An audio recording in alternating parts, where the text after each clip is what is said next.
Hey everybody, and welcome to this episode of Speak Plainly with me, your host, Owl Medicine. Today, we're going to be talking about how to satisfy the beast and what that really means.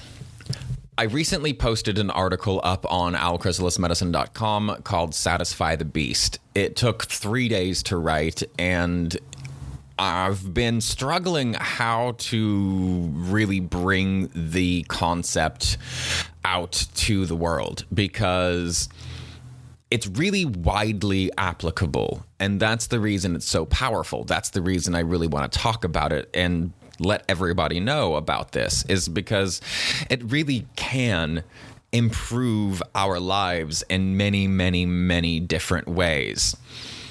And when something is as widely applicable as this is, it's hard to move in a relative straight line from A to Z, you know? So I'm going to do my best. Stick with me, and I hope that you will get something wonderful out of this. So what exactly do I mean by satisfy the beast? First off, we have to talk about what the beast is, and the beast is the human animal. The human animal is the most amazing and most complex, most profound machine that the earth has ever known. It really is. Your body can, in a few milliseconds, tell you where to put your hand in the air to catch a speeding ball flying at you. And it can do it so quickly that you just go whoop and snag it before you even had a chance to think about it. But your laptop, which can do thousands and thousands of computations in a second, is totally incapable of doing that.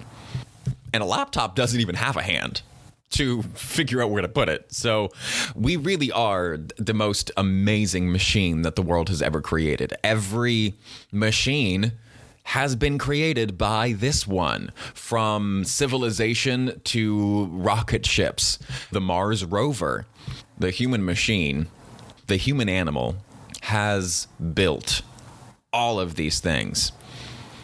And when I say satisfy the beast, I use beast specifically because we, for hundreds and certain civilizations, thousands of years now, have had to learn to essentially control the beast.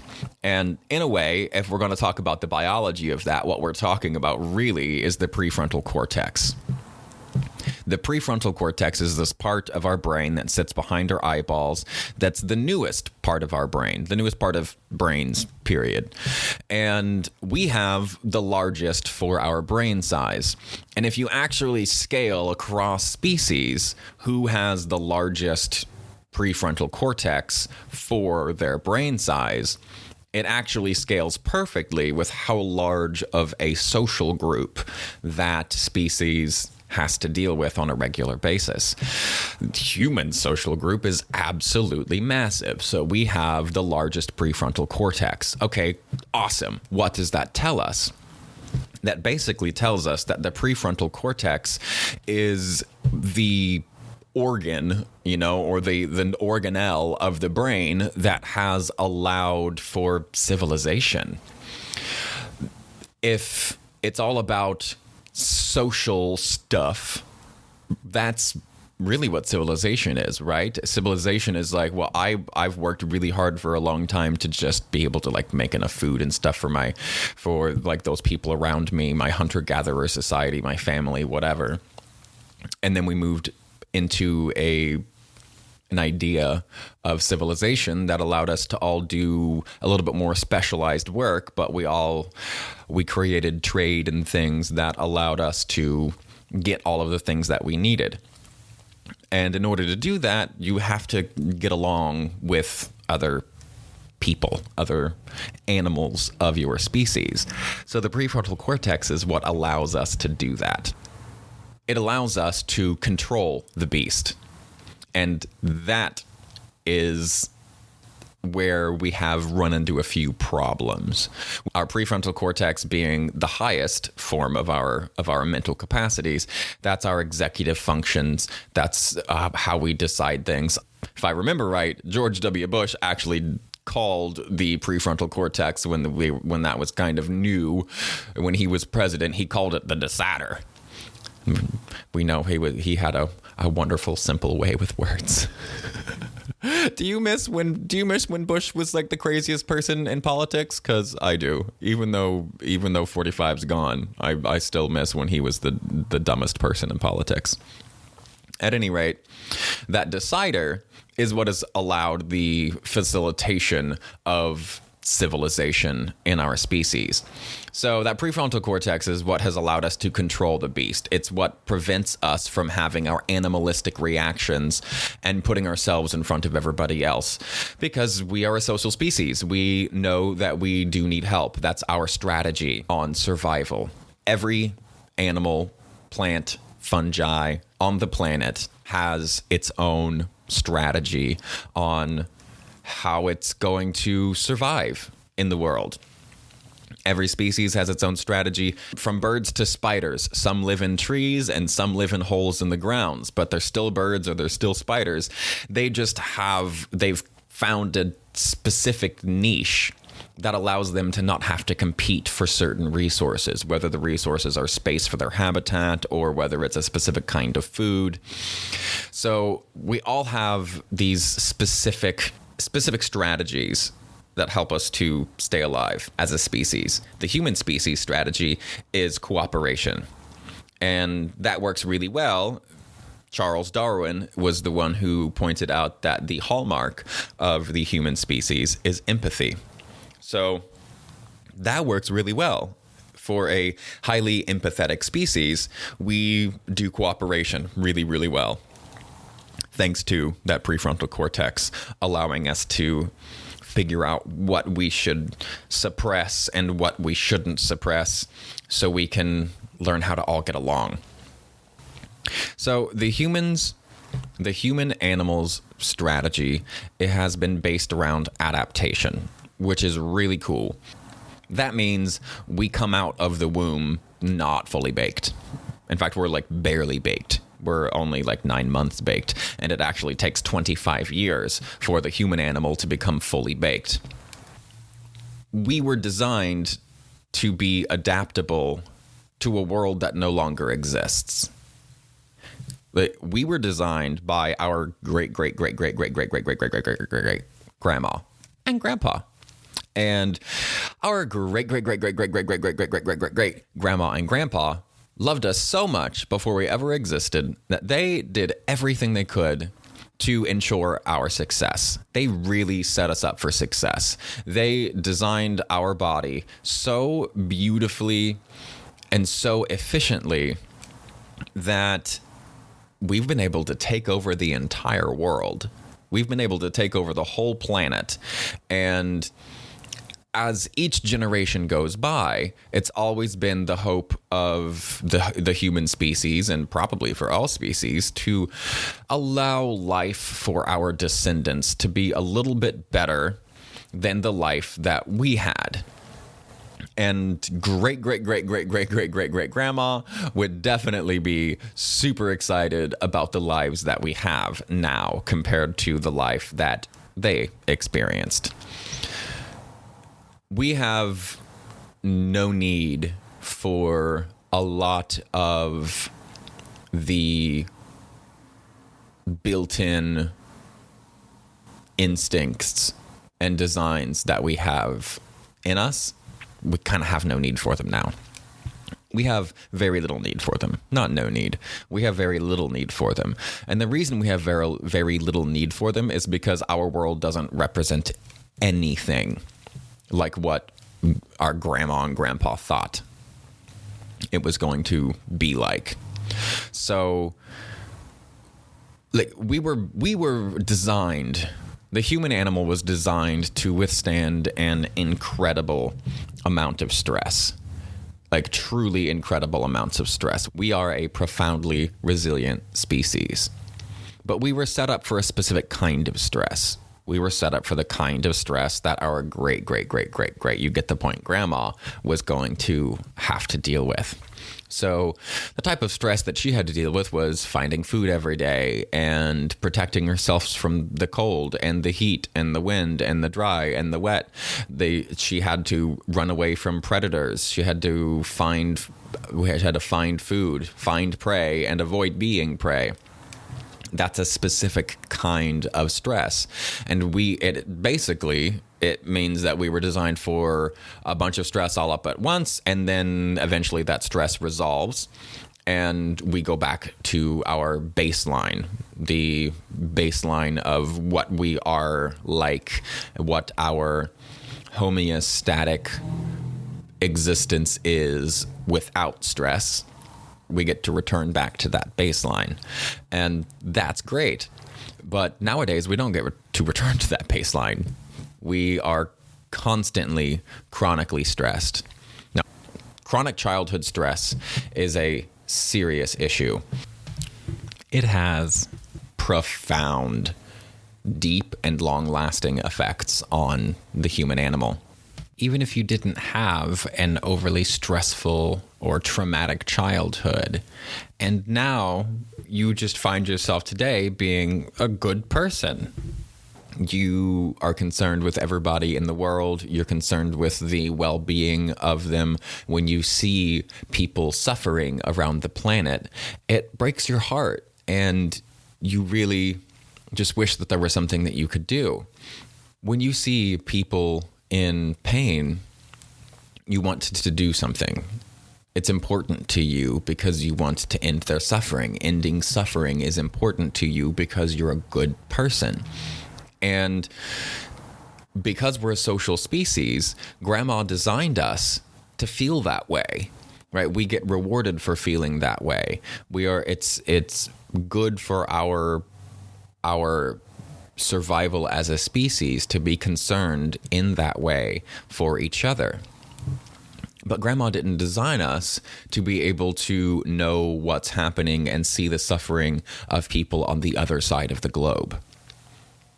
And she definitely didn't design us to see the suffering on the other side of the globe for 24 hours a day, 7 days a week, 365 days a year. But that's exactly what happens. Because we are good people, we want to stay informed about what's happening around the world. And that's a cultural thing that we have of it is proper to stay up to date on world events, especially for us liberal types. That is a basic tenet of being a liberal in our country for most people. And that's great. But there's an unforeseen problem that I'm now seeing more and more and more and more in friends and family and clients and people. I'm seeing good, usually liberal people having greater and greater physical and mental health problems that are all tied to chronic stress. And we all want to reduce stress in our lives. We do the best that we can to reduce the stress, but we don't think of watching the news as stress, but it is. What's happening is you're watching some child in Syria get their house bombed, and we get the made-for-TV, most dramatic, most incredible, most prolific and terrifying moments of some horrible event, and we get that same scene played over and over and over and over and over again on repeat. Meanwhile, the people who were actually there experience the terrible trauma and then either die or leave. They get a chance to resolve the trauma because that's what happens naturally in first-person trauma. And that's what our grandma designed us to do. That's how our grandma designed our bodies to work. We experience this terrible stress. We're designed to be able to withstand it so long as in a relatively decent amount of time we get to return to baseline. And if you're there first person, you do get to return to baseline. If you are not there in first person, there is no instinctual, natural progression that can lead you from highly disturbed, highly upset, and stressed to not stressed, because you don't get to walk away from that situation. You don't get to find a refugee camp. You don't get handed a warm meal for the first time in days, weeks, or months. These things are awful to experience, but they end. And that's the key. They end. For us, the safe, liberal observer on the other side of the globe, it doesn't get to end, which means we're just constantly bombarding our bodies with the exact same stress molecules that we would experience if we were in the trauma. But then rather than leave, we just stand at ground zero and watch everything happen. That's essentially what's happening. Now, we're not releasing the same volume of neurotransmitters and stress hormones and all of that kind of stuff, but it's the exact same profile. And those stress molecules have the same result in our bodies. And the results of chronic stress are well known. The results are immune deficiencies and autoimmune diseases. The effects are mental health struggles, depression, and anxiety. The struggles are inability to digest foods or certain foods. We suffer greatly because of this design that was marvelous for a world that doesn't exist anymore. And I'm not asking you or myself or anyone to be less concerned or to ignore the news entirely or to decide to be a terrible person who doesn't care about the welfare of anybody but themselves. That's clearly not the point. What I would like to get through to people is we don't have the best instincts to navigate this world with. We really don't. We have incredible instincts to navigate a world that doesn't exist. So I really think that it's time that we take the time to think about exactly where our stresses are coming from and to contrast our instincts and the things that we do compulsively with the real world situations that we face. We have to look at the reality of what's good for us versus our natural human instincts and make a decision which is more beneficial to listen to. It's really hard because essentially what I'm telling you is you have to overcome your biology. And that's a theme in this whole podcast that will never go away. That really is something that is an undeniable truth for the modern day Western person, definitely the modern day American. We're going to have to overcome our biology in order to be the people that we want to be in the world. Our compulsions are always based on instinct. And like I said, our instincts are outdated. So it's fine that we have these compulsions and that we have these instincts. They were there for a reason, and we should respect those reasons, but we have to counterbalance it. Empathy is killing good people. Slowly, by installments, death by 1,000 cuts. Your unregulated empathy could be doing serious damage to you. So when I say satisfy the beast, what I mean is remember that you are a human animal designed by someone long, long, long ago who had your best interests at heart and had no idea what you were going to be dealing with. We deal with, I honestly think, more stress constantly than we ever have as a species because of the nature of technology and the world today. But that stress is different. Your empathy is being leveraged in the same way that anger is, in the same way that you can go on Facebook or any social media and people are just furious because sensationalism sells. The more sensational something is, the more dramatic it is, the more likely a human being is going to click on it. And that means the more money for the advertisers. So your empathy is being manipulated to sell news in the same way that your anger is manipulated to sell news. We have to keep an eye on this stuff. We need to remember that we are human animals, that we are this incredible beast in this incredible machine, and that we are the only ones that have insight into this incredible machine. You know, yes, our instincts are a bit outdated and they can cause problems. But if you take a moment to listen to your actual body, it can inform you of a lot of wonderful things. It can inform you whether or not you're in threat in this moment, or whether or not that threat is just mental. You can take some time to look at your body and be like, okay, what's happening in my body? Okay, I've got this tension. I've got this fear. I'm a little bit warm.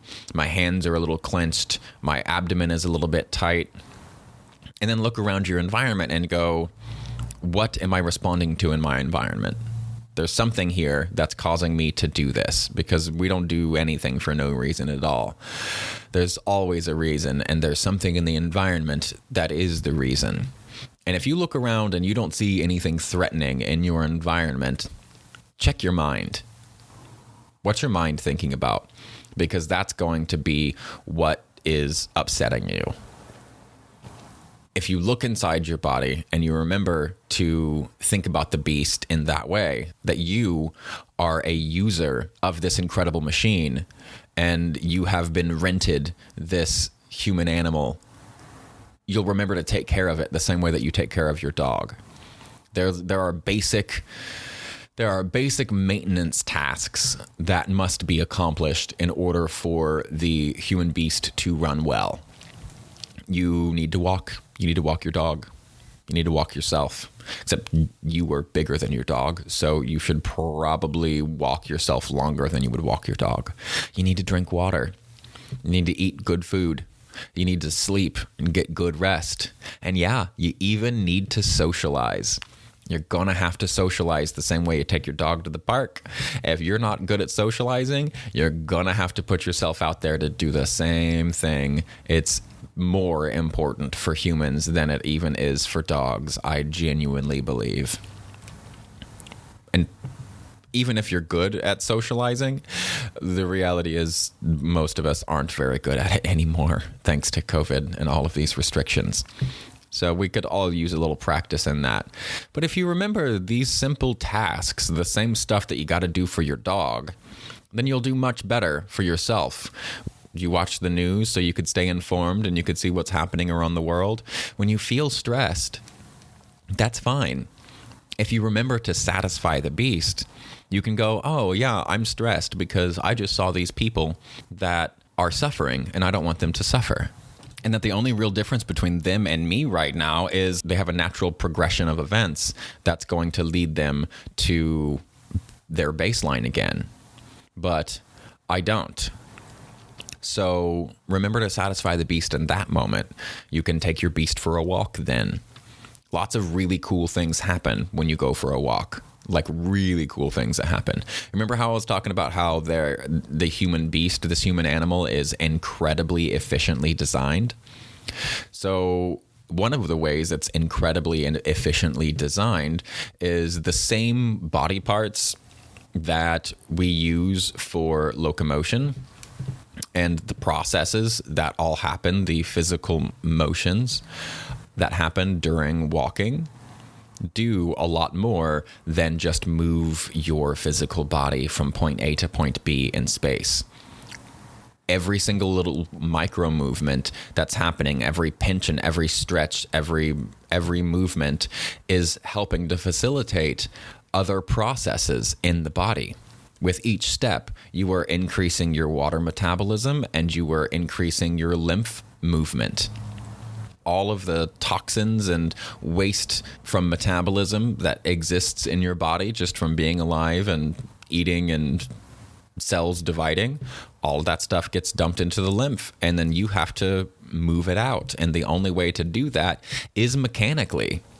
Yeah, I do mean mechanically, like mechanical squeezing. You have to squeeze it out. I'm not saying you need to grab your lymph nodes and try to wring them out like a rag. The walking does that for you. That's one of the beautiful ways that you were designed. All you got to do is walk, and a bunch of your natural processes that are necessary for maintenance of the human animal are taken care of. I think that's pretty awesome. That's another example of how to satisfy the beast. Like I said, this is a really wide, broad topic to discuss. And as I'm moving through this, I'm recognizing that I'm probably going to have to turn this into a two-parter, because the empathy is only half. The empathy is half the story. That's just one scenario in which we can remember to satisfy the beast and it be greatly beneficial. There are so many other ways that we can satisfy the beast, but for now, we'll leave it with empathy. We've all got to regulate the amount and kinds of input that we receive. We've got to remember that we are animals with species expected stimuli, aka grandma expected you to have to deal with certain stuff. And if we don't provide that stimuli for the animal that we live inside, that animal's not going to be happy. We are an observer. We are a user. I am a conscious agent that exists in a physical body that has thoughts and has feelings. You are not your thoughts. You are not your feelings. Thoughts are not facts. We get to use these things. And if we're not standing on top of our instincts, especially those outdated ones, if we don't stand on top of them, recognizing that they're a little bit outdated and that they may not be useful for every moment in our lives, then we will compulsively throw ourselves into situations that are not beneficial, that are not helpful, and that cause us harm. The compulsions that we have in our animal are meant to keep us alive, but they were meant to keep us alive in a world that no longer exists. So it's up to us to limit the types of input and the amount of input that we have, especially the stressful kind, if we're ever going to push ourselves to our potentials.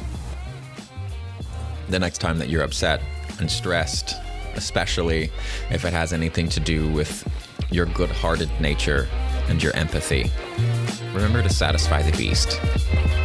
Stay blessed, y'all.